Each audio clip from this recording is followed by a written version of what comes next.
하나님 말씀은 구약성경 시편 30편입니다.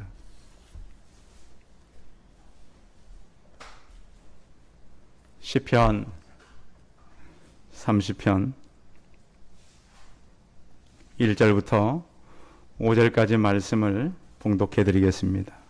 구약성경 822면에 있습니다. 시편 30편 1절에서 5절까지 말씀을 봉독해 드립니다. 여호와여, 내가 주를 높일 것은 주께서 나를 끌어내사 내 원수로 하여금 나로 말미암아 기뻐하지 못하게 하심이니이다. 여호와 내 하나님이여, 내가 주께 부르짖음에 나를 고치셨나이다. 여호와여, 주께서 내 영혼을 수월해서 끌어내어 나를 살리사 무덤으로 내려가지 아니하게 하셨나이다. 주의 성도들아, 여호와를 찬송하며 그의 거룩함을 기억하며 감사하라. 그의 노염은 잠깐이요 그의 온총은 평생이로다. 저녁에는 울음이 깃들을지라도 아침에는 기쁨이 오리로다. 아멘. 옆 사람과 서로 인사하겠습니다. 만나서 반갑습니다. 예. 날씨가 많이 더워서 아침에 옆 건물 권사님을 이렇게 뵀는데, 아이고 목사님, 이 더위가 언제쯤 끝날까요? 그래 8월 15일이 해방이지 않습니까? 그때쯤 지나면 항상 꺾였습니다. 어떤 분들은 또 그때가 지나도 또 안 꺾인다고 막 하는 분들 계시는데, 지금까지 제가 쭉 검사를 해본 결과 그때가 지나면 아무리 더워도 조금씩 약해져 가니까요. 한 2주 정도만 잘 이기시고 이렇게 지내십시오. 그래서 질병도 있고 또 무더위도 있는데 성도 이렇게 예배에 오셔서 감사합니다. 지난 1월 20일 날 미국의 대통령 취임식이 있었습니다. 워싱턴 DC 연방 의사당에서 취임식을 했는데요. 중심 연설 핵심은 미국 통합에 자기 영혼을 걸겠다, 이렇게 연설을 했습니다. 인종과 종교, 정치적 성향이 다르다는 이유로 상대방을 배척하는 미국 사회의 분열상을 언급하면서 이런 전쟁을 끝내야 한다고 지적했습니다.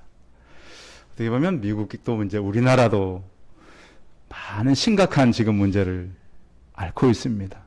참 저희 대한민국은 괜찮은 민족입니다. 마음이 하나만 된다면 어떠한 것도 이길 수 있습니다. 근데 중요한 것은 마음이 갈라졌기 때문에 문제입니다. 이 질병의 문제도 미국은 어떻게 대처하려고 그랬냐면 이렇게 얘기했습니다. 바이든 대통령이 미국의 역사는 공포가 아닌 희망입니다. 분열이 아닌 통합이었습니다. 어둠이 아닌 빛으로서 내려가야 합니다. 그래서 이 코로나 감염증 초유의 사태도 통합을 하면 이겨낼 수 있다. 이게 여기 정답입니다. 대한민국 사람은 심리적으로요, 남을 돕고자 하는 사람 마음이 어느 민족보다 강합니다. 그래서 이 질병이 이렇게 왔을 때 서로 도와주려고 그래요. 제가 아까도 공무원들 왔길래 그랬습니다. 당신들 조심해서 다녀라. 이제는 교회가 당신을 고소할 수 있다. 모르고 막 다녔는데 이제는 교회가 계속 변호사들을 선임하고 그러니까 이게 비대면 예배 자체가 위헌인 거예요. 종교의 자유를 헌법에서 허락하는데 이것을 갖다 공무원들이 할 수가 없어요. 그러면 누가 책임을 져야죠? 그 공무원이 책임을 져야 돼요. 대한민국 교회들이 전부 연합에 손해배상을 쳐버리면 요즘에 공무원들, 요즘 국회의원들 100만 원만 벌금 내도 그 자리 잃어버리잖아요. 그래서 아주 놀라운 비밀을 가르친 거예요, 교회에게. 자꾸 그러니까. 그래서 우리가 서로 화합하면 되죠. 그래서 공무원들 보내면서 조심히 다녀라. 조심히 다녀라. 그래서 우리는 뭘 그 사람들도 모르고 다니는 거죠. 그래서 가르쳐줘서 한 가지 더. 당신들도 부당한 일은 거부할 권리가 있다. 부당한 시키면 하지 말아라. 그래서 우리가 서로 이런 문제도 도우면 대한민국은 얼마든지 해갈 수 있어요. 서로 그래서 이건 누가 누구를 뭐 그렇게 하니까 어렵지. 우리 민족은 그런 민족이 아니란 말이에요. 그래서 그런 생각을 했어요. 교회라도 우리가 하나 되는데 힘써야 되겠다. 저렇게들 하는데 우리는 그러면 안 되겠다는 생각을 갖습니다. 시편 30편 이 말씀을 그 연설에서 인용을 했어요. 바이든 대통령이 저녁에는 울음이 기숙할지라도 아침에는 기쁨이 오리도다. 근데 지난 1월부터 지금 7월까지 하는데 미국 경제는 많이 바뀌고 있습니다. 사람의 말은 중요합니다. 혹시 여러분들 가정에 어둠이 왔습니까? 고통이 왔습니까? 이 고통을 플러스 예수 그리스도를 하면 됩니다. 우리가 지금 뭐에 속냐면 숫자에 속습니다. 요한계시록에 보면 사탄의 수는 666이라고 되어 있어요. 저는 그렇게 깨달았어요. 아, 사단은 수로 우리를 싸우게 하는구나. 수로. 우리는 플러스 예수 그리스도를 하면 되는 거예요. 아무리 사단이 수를 제시해도 플러스 우리는 누구요?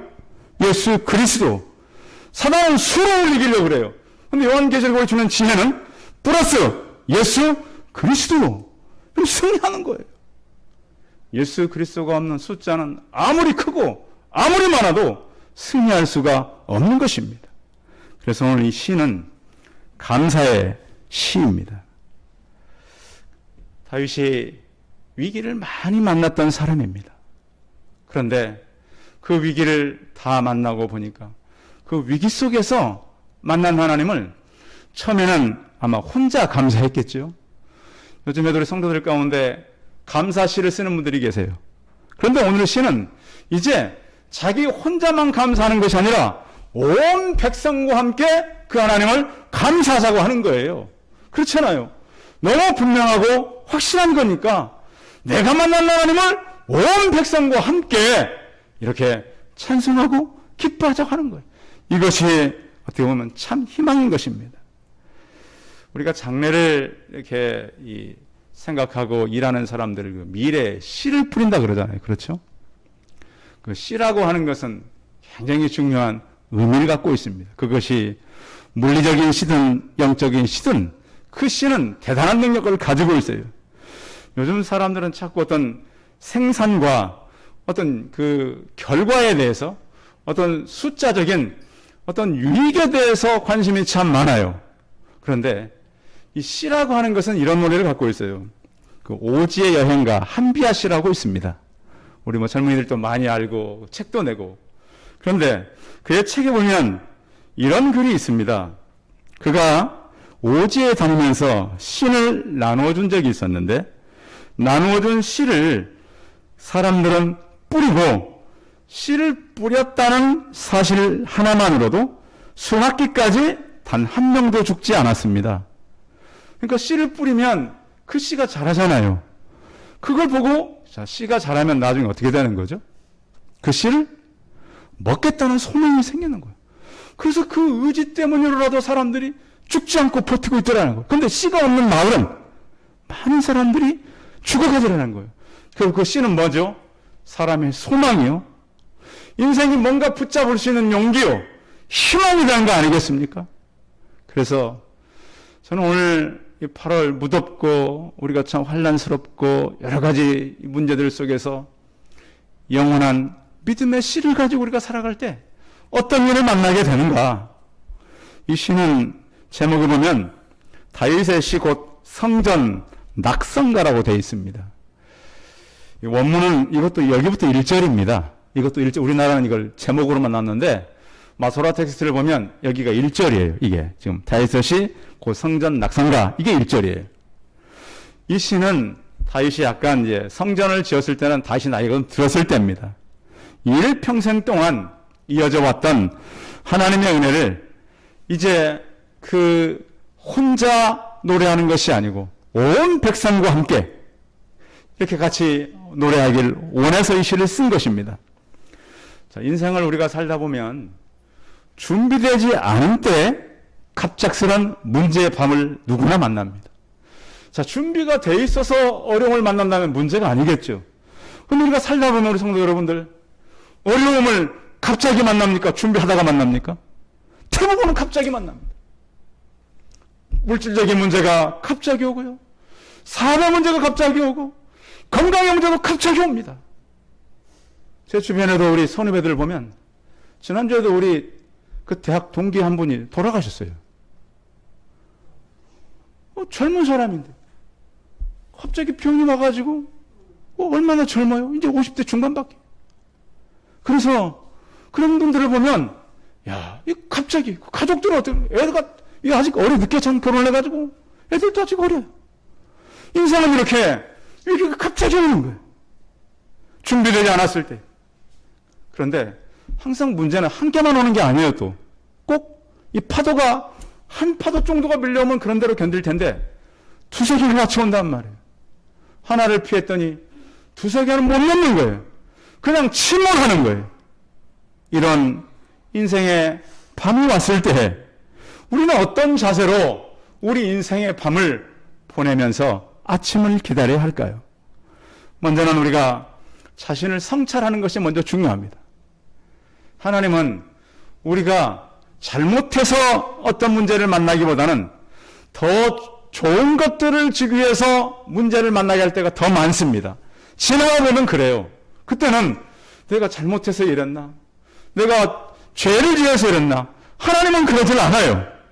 그래서 오늘 성경은 그 진노는 잠깐이다 그랬어요. 물론 하나님은 인격적이셔요. 진노하셔요. 근데 그건 잠깐이고 그의 은혜는 평생이라고 말씀하고 있는 거예요. 자, 우리가 시간을 보더라도요. 자, 이제 물론 이제 그게 뭐 이렇게 하면 또 이제 그 순서라고 하는 것이 그 밤과 낮은 이제 반반이니까. 자, 아침이 오려면 반드시 뭐가 지나가야 됩니까? 밤이 지나야 돼. 그렇죠? 밤이 안 지나고는 절대 아침이 올 수 없어요. 근데 우리가 살면서 우리 인생도 그렇다는 거예요. 혹시 여러분들 요즘 너무 힘들고 너무 밤이 무겁고 긴 분들 계십니까? 인생에 아침은 분명히 온다고 오늘 말씀을 붙잡으시기 바랍니다. 하나님은요 우리에게 복을 주는데 제가 맨 처음 가서 섬긴 이 담임 목사님이 나주분이세요. 과수원 하시던 분. 그분이 제게 자꾸 얘기해요. 하나님은 우리에게 복을 주는데 가시보자기에서 싸서 준다. 가시보자기. 근데 왜 이분이 자꾸 그런 말을 했나? 그러니까 그분도 목회하기 전에 고생을 많이 하신 분이에요. 집을 나와서 신학교 간다니까 돈을 안 대주니까 길거리에서 풀빵을 붙였잖아요. 풀빵. 이 총각이. 얼마나 창피하고 애들이 와서 놀리고 막. 그래서 몇 푸대를 붙였다는 거예요. 그러면서 이제 그 나중에 저희 갔을 때 교회가 좀 많이 부흥했어요. 그런데 그분이 하는 얘기는 하나님은 복을 주는데 어떤 보자기? 그 보자기가 가시보채 마련이에요. 그래서 왜 제가 그 교회를 갔냐면 제 청년부 지도하는 그 부장님이 우리 부장님도 계시는데 자기 친구 중에 설교를 참 잘하는 목사가 있으니까 거기 가서 전도사를 해라. 거기 간 거예요, 그게. 근데 그분이 그런 얘기를 하는 거예요. 하나님은 복을 주는데 어디 보자기? 가시보자기에 싸서 준다. 그래서 제가 그 말을 이해하기까지는 좀 오랜 시간이 걸리기도 했습니다.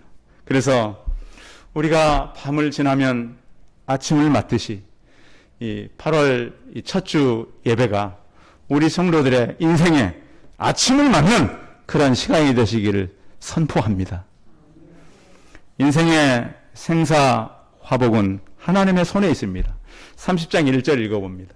1절 시작. 하나님이 내가 여호와여 내가 주를 높일 것은 주께서 나를 끌어내사 내 원수로 하여금 나로 말미암아 기뻐하지 못하게 하심이니이다. 아멘. 다윗은 위기를 만났지만 그 위기 때마다 하나님께서 끌어내셨다는 거예요. 끌어낸다라고 하는 것은 물론 이제 그 위기 가운데 큰 위기를 만난 사람 요즘에도 보면 막 그 차 안에 갇혀가지고 언제 폭발할지 모르는데 그 유리를 깨고 막 끌어내는 사람들 있잖아요. 지난번에도 보니까 끌어내자마자 바로 2초 후에 차가 뻥 터져버려요. 근데 참 이 사람들을 보면 그 위기를 보면 물론 도망가는 사람도 있지만 자기의 생명을 생각하지 않고 뛰어드는 사람이 있어요, 없어요? 있어요. 그래서 물에 빠진 사람, 건지다 죽은 사람도 뉴스에 자주 나오잖아요.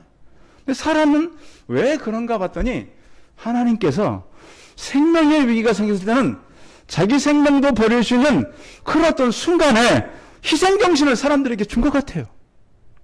그래서 여기 보면 그 위기 때 건져올림, 끌어냄을 받고, 또 오늘 말씀의 표현은 깊은 우물에서 물을 끌어올렸다라는 표현도 있어요. 자, 그들이 그 이스라엘은 그 물이 별로 없는 곳이잖아요. 물 먹기가 힘들어요. 그래서 두레박으로 깊은 물에서 그 목마른 사람들이 물을 퍼올리는, 끌어내는, 그러니까 생명수인 것이죠. 그렇게 끌어내듯이 나를 끌어내셨다. 그것도 깊은 운동입니다. 깊은 운동에서 나를 끌어내시고, 3절에도 보시면 주께서 내 영혼을 어디에서 끌어냈다고 그래요? 수월. 수월이 어디예요? 무덤이에요, 무덤. 자, 무덤은 누가 가는 곳이죠? 무덤은 누가 가요? 죽은 자, 시체가 가는 곳이에요. 그러니까 시체처럼 내가 있었는데 거기서 나를 끌어내셨다는 거예요. 그러니까 성경의 표현을 보면 다윗이 죽을 고비를 많이 넘겼어요. 여러분들 그 주변에 그 직업적으로 굉장히 힘든 직업을 갖고 있는 분들 계시잖아요. 이렇게 그 참 위험한 직업군. 저희 어릴 때 저희 그 선조들이 살았던 그 직업군이 어부 아닙니까? 늘 바다 나가면 태풍을, 그때는 뭐 이게 예보라는 게 없잖아요. 그러니까 저희 어릴 때 생각해보면 과부들이 많아서 이 동네에 다 나갔다 죽는 거예요. 그래서 늘 저희 그래 할아버지가 위기를 만나는 양교야 판이 두 판이다. 살판과 죽을 판이란다. 절대 배 타지 마라. 저 할아버지를 찍 돌아가셨어요. 그래서 하나님께서 우리에게는 때로 그런 위기를 만났을 때 구원케 하시고 이끌어낸다는 거예요. 자, 우리 성도들도 혹시 지금까지 인생을 사시면서 내가 위기가 있었는데 거기서 건짐받은 사람들이 있잖아요. 다윗은 실제로 하나님의 도움으로 건짐을 받은 거예요. 그래서 우리는 깊은 구덩이에, 또한 죽음의 위기에 있을 때 하나님께서 우리를 건져내셨다. 그것도 뿐만 아니라 우리가 위기를 만나면, 내가 위기를 만났으니까 참 안 됐다 그런 사람도 있지만 또 어떤 사람도 있어요? 야, 저 예수 믿더니 저렇게 됐다 하는 사람들은 분명히 있어요. 오늘 우리도 예배를 드린다고 믿지 않는 사람들 얼마나 우리를 미워합니까? 그렇잖아요. 예배가 무슨 뭐 질병의 근원지라고 막 생각하고. 그렇질 않아요. 예배를 통해서는 감염자가 하나도 없다고 이미 우리나라 그 질병본부에서 2월 1일 날 예배를 통해 감염이 없다고 발표했어요. 원래 감염을 발표하려면 6개월에서 1년 동안 역학조사를 해야 돼요. 근데 기자들이 모르니까 철없는 애들이 어느 교회에서 몇 명 감염, 그건 잘못된 거예요. 역학조사를 해야 돼요. 모든 질병은 6개월에서 1년. 그래서 1년 동안 2월 1일을 한 것이 예배를 통해서 감염은 없다. 그래놓고 비대면하니까 유현이 돼가지고 지금 몇 명이라 몇 명 계속 수를 늘려는 거예요. 저희 세보니까 잘못된 거니까.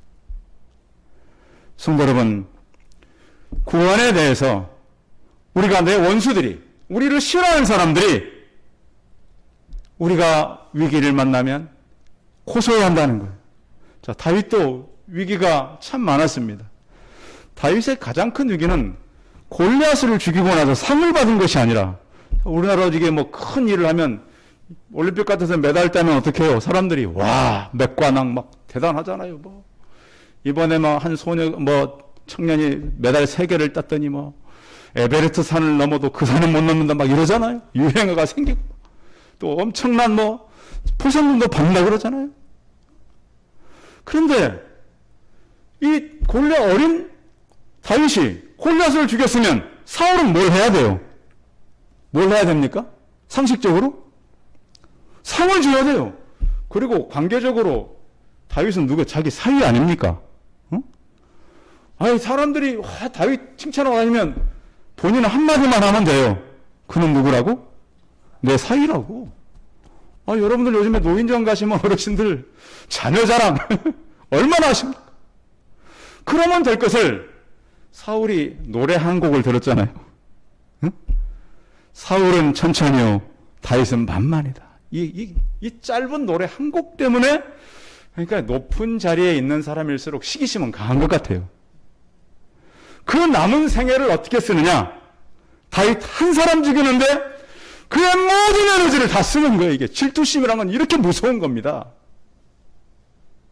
그러다 보니 얼마나 다윗이 그 죽음의 위기를 얼마나 많이 도망치고 얼마나 많이 죽음의 위기를 넘기게 됐습니까? 그 장인에서 끝난 게 아니에요. 또 장인이 끝나니까 이제는 아들이 압살롬이 난을 일으켜가지고. 그런데 다윗에게 옆에는 아히도벨이라고 하는 굉장히 뛰어난 모사가 있었어요. 이 역대기하고 사무엘상하를 보면 아히도벨의 계략은 하나님의 말씀과 같을 정도로 여겼어요. 그러니까 아히도벨은 그 계략이 아주 뛰어나고 사람들이 저 사람의 말을 우리 그런 분들 계시잖아요. 저분의 말은 내가 신뢰할 수 있다. 아히도벨의 말은 하나님의 말씀처럼 사람들이 여겼어요. 그런 사람이 압살롬 편으로 가버린 거예요. 그래가지고 압살롬에게 하루는 뭐라 그러냐면 사무엘하 17장 2절에 보시면 이제 내가 사람 12,000명을 보내주면 하룻밤에 내가 일어나서 다윗의 뒤를 추적하여 그를 곤하고 힘이 빠졌을 때에 기습하여 무섭게 해서 사람들이 도망가면 다윗 왕만 내가 쳐 죽이겠습니까?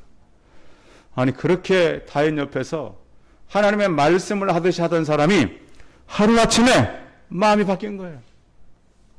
내가 다윗을 죽이겠습니다.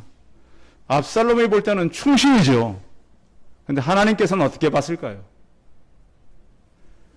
다윗이 어떤 기도를 하죠? 도망가면서 기도해요. 하나님 원하옵건대 아히도벨의 모략을 어리석게 하옵소서. 성도 여러분, 여러분들이 억울한 일 만나거나 자기가 내가 생각할 때 이건 참 나를 힘들게 한다. 그때는 이렇게 기도하십시오. 그의 계략을 어리석게 하옵소서. 나중에 다윗이 죽습니까? 아히도벨이 죽습니까? 아히도벨이 자기 계획이 실패하고 자살해버려요. 이런 위기를 다윗은 계속 만났어요. 그리고 그가 또한 이런 생명의 위기뿐만 아니라 2절 읽어봐요. 2절 시작. 여호와여 내 하나님이여 내가 주께 부르짖으며 나를 고치셨나이다. 나를 어떻게 했어요? 고쳤다는 건 뭐가 있었다는 걸 알 수 있어요. 몸에 병이 있었어요. 힘들었어요. 그런데 우리가 이제 치유받는 방법이 몇 가지가 있어요. 성경에 이제 제공되는 하나는 믿음을 통한 방법이죠. 복음서에 보면 백부장이 예수님을 찾아와요. 자기가 아파 찾아온 겁니까? 종 때문에 찾아온 겁니까? 종 때문에 찾아왔어요. 그런데 그 백부장의 믿음 때문에 종이 났습니다. 그래서 하나님 내 믿음을 보시고 내 가까운 사람들을 치료하여 주옵소서 라는 간절한 기도들이 있기 바랍니다. 그 하나님은 때가 있습니다. 나을 때가 있어요. 또한 그것뿐만 아니라 누가복음에 보면 맹인이 찾아왔을 때 내 믿음이 너를 구원하였다. 자신의 믿음 때문에 낫는 역사가 있었습니다. 이렇게 믿음은 철저하게 예수님을 의지할 때 역사가 일어나고 기도를 통해서도 많이 낫습니다. 그런데 한 가지 기도를 해도 치료하지 못한 사람이 있어요. 사도 바울이죠. 내 은혜가 너에게 족하다. 기도해서 내 병이 계속 낫지 않는다. 그건 사명입니다. 그것을 가지고도 우리는 능히 할 수 있다는 것이죠. 또한 우리가 하나님 앞에 고백함으로 치료받을 수가 있어요. 하나님 앞에서 내 잘못된 것을 고백하고 하나님께 말씀드림으로 내 삶에서 도와서서 회개할 때 하나님 우리를 치료하신다는 것입니다. 그런가 하면 예배를 통한 치유가 있어요. 자, 예배 시간을 이렇게 보면 많은 약한 자들이 힘을 얻고요. 병을 가진 분들이 낫게 돼요. 그래서 이 의사들이 예배 들어올 때 사람 피를 뽑고 예배 드리고 나갈 때 피를 뽑아보니까 피가 바뀌었어요. 왜 그럴까요? 예배 시간에 성령의 임재가 있었거든요. 예배는 이렇게 중요한 겁니다. 예배는 그래서 누가 함부로 할 수 없어요. 예배에 대해서. 이건 생명의 문제, 법의 문제가 아니에요. 하나님과 나의 생명의 문제란 말이에요. 최근에 우리나라가 힘드니까 자살하는 사람들이 참 많아요. 그 제가 어저께도 신문을 한번 찾아봤어요. 1인 가구 극단적 선택. 지금 1인 가구가 지금 해마다 많이 늘어나요. 배달기사 한 분이 세상을 떠났는데 사람들이 찾아간 거예요. 5월 달에 숨졌는데 혼자서 살고 있었고 사망한 지 한 달 만에 발견돼서 배달하다가 그 집안에는 소주 빈병 20개, 30개가 발견됐어요. 뭐 하다 죽었겠어요? 여러분 요즘에 문만 열고 놓은 오토바이들 얼마나 많아요. 자전거. 그분들이 왜 그 일을 하겠습니까? 평생 할 걸 하지 않습니다. 이거 하다 저거 하다. 힘드니까 그런 사람들 참 많거든요. 또 한 사람 취업 준비했던 35세. 지난 5월 달에 숨졌는데요. 혼자 살고 있었습니다. 사망 당시 그의 집 안에는 이력서 100통이 넘게 있었고요. 화물기사 자격증이 책이 그 옆에 있었습니다. 그러니까 취업을 하려고 해도 안 돼요. 또 50세 자영업자입니다. 지난 12월에 숨졌는데 혼자 살고 있었어요. 사망 당시 그의 원룸에서 소주 빈병과 플라스틱 빈 그릇이 발견됐습니다. 지금 우리나라에서 계속해서 국가가 이렇게 무슨 복지해서 한다는데 그 복지가 사람 절대 못 살립니다. 지난해 대한민국 1년 동안 자살자가 36명입니다. 전보다 2명은 줄었습니다. 그러나 이 수치는 아직도 OECD 국가 중에 최고입니다. 우리나라는 선진국이 됐다 그러고 잘 살아졌다 그러는데 왜 이렇게 많은 사람들이 생명을 끊어갈까요? 성도 여러분, 우리는 그 죽음의 자리에 있는 사람들을 끌어내야 될 책임이 우리 성도들에게 있다고 봅니다. 적어도 예수를 믿으면 자살하지는 않을 거 아닌가? 소망하고 살 거 아닌가? 그런 생각을 해봅니다. 또 우리는 말씀을 통해서 치유받을 수가 있어요. 생명의 말씀은 살아있고 운명력이 있거든요. 그래서 오늘 이 다윗은 나를 수월에서 죽음에서 끌어냈다는 거예요. 왜 말씀의 역사가 우리에게 귀중한 겁니까? 여러분 철로역정이라고 하는 그 책을 다 아시잖아요. 존 번연이라고 하는 사람이 지었습니다. 그는 국가가 당신은 설교하면 안 됩니다. 그런데 믿음으로 설교했다 감옥을 갔어요. 설교 때문에 감옥 갔어요.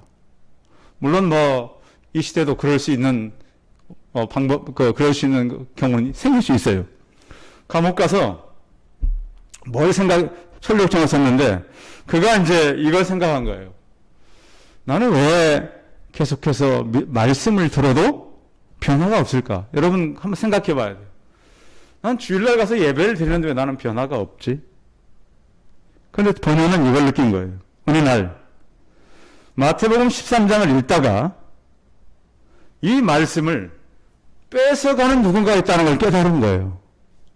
여러분 시도독질은 한다 그래요? 못한다 그래요?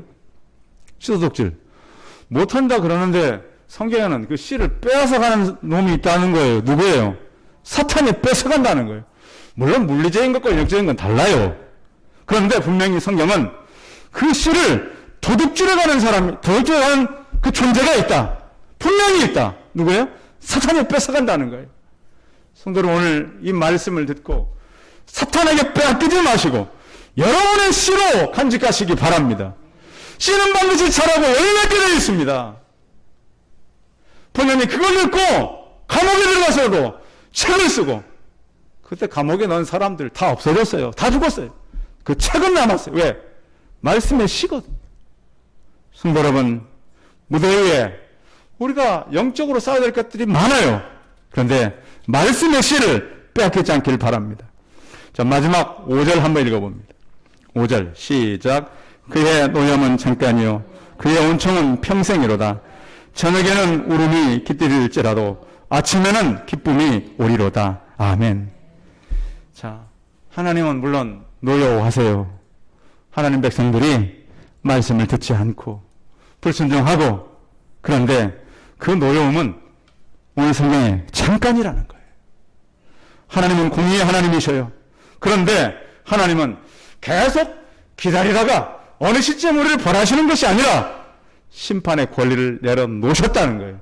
그래서 노염은 잠깐이라는 거예요. 그 노염일지라도 우리가 돌아오기 위해서 노하신다는 거예요. 우리 부모들이 자녀 키우면서 자녀들이 못된 짓 하고 저렇게 하면 안 되는데 하면 그냥 놔둘 부모가 있습니까? 내가 저렇게 잘하다가는 인생을 망하겠다. 그놈들 부모가 없습니다. 회초리라도 때리고 말이라도 해서라도 고칠 것입니다. 하나님도 바로 그렇다는 거예요. 기독교인들이 우리 어릴 때부터 하나님의 의의가 무엇인지를 잘 모를 때가 많습니다. 그런데 하나님은 그러면 왜 그 노염이 잠깐일까요? 예수 그리스도 때문에 잠깐이라는 거예요. 그렇게 노했지만 예수님을 보니까 용서할 수밖에 없는 그 하나님의 원리를 성경은 말씀하고 있습니다. 우리가 선을 행하다가 낙심하지 마십시오. 열매는 우리가 맺는 것이 아니라 하나님께서 맺게 되는 것입니다. 우리가 인생을 살아가면서요, 참 힘든 그런 저녁을 만날 수도 있습니다. 나는 왜 이렇게 어려울까? 왜 인생의 힘든 파도는 나에게만 밀려올까? 그러나 여러분, 파도 뒤에 밀려오는 기쁨이 있다는 사실을 믿으시기 바랍니다. 하나님은 힘든 파도만 보내는 것이 아니라 그 파도가 지나고 나면 소원의 항구에 이를 수 있는 그러한 기쁨을 우리에게 주신다는 거예요. 무더운 여름이고 여러분 가운데 여러 가지 환난들이 있겠지만 오늘 다윗은 저녁에는 울음이 깃들일지라도 아침에는 기쁨이 온다고 확신하고 있습니다. 이 말씀의 씨가 내 씨가 되어서 하나님은 분명히 아침에는 기쁨이신다는 확신을 가지고 살아가는 저 우리 성도들이 다 되시기 바랍니다. 기도하겠습니다. 전능하신 하나님, 다윗은 인생을 살아가면서 많은 고난을 겪어야 했습니다. 젊었을 때도 나이가 들었을 때도 사람들로 인해서 많은 고난을 만났지만 하나님은 그를 끌어내셨고 건져내셨고 고치셨고 소망의 아침을 맞게 하셨습니다. 결국 기쁨을 주셨습니다. 그 하나님 우리가 신뢰하고 이 무더위와 질병을 이기는 우리 성도들이 다 되게 하여 주옵소서. 주 예수 그리스도의 이름으로 기도하였습니다. 아멘. 네, 광고 말씀 드리겠습니다. 예배한 자녀 성도들 감사하고요.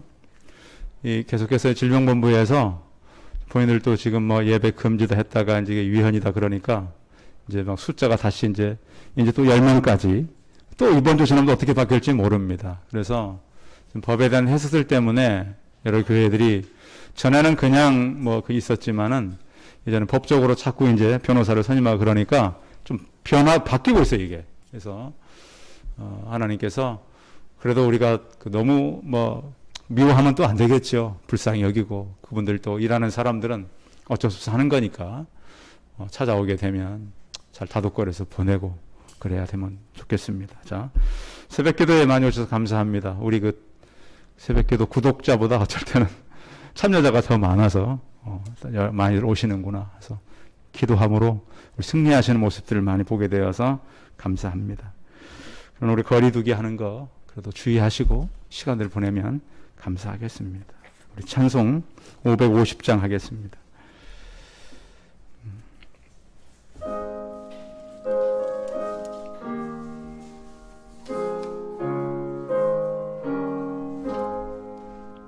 시온의 영광이 빛나는 아침 어느 떠니 땅이 밝아오네 슬픔과 해통이 기쁨에 매니 시온의 영광이 비춰내 시온의 영광이 빛나는 아침 매였던 종들이 돌아오네 오래전 선지자 꿈꾸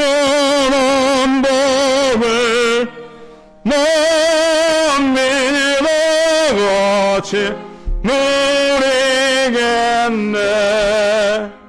보아라 광야에 화초가 피고 말랐던 시냇물을 흘러오네. 이 산과 저 산이 마주쳐 올려 주의 순종을 찬송하네. 땅들아 바다야 많은 섬들아 찬양을 주님께 드리호라. 싸움과 죄악이 가득한 땅에 찬송의 하늘에 사무치네.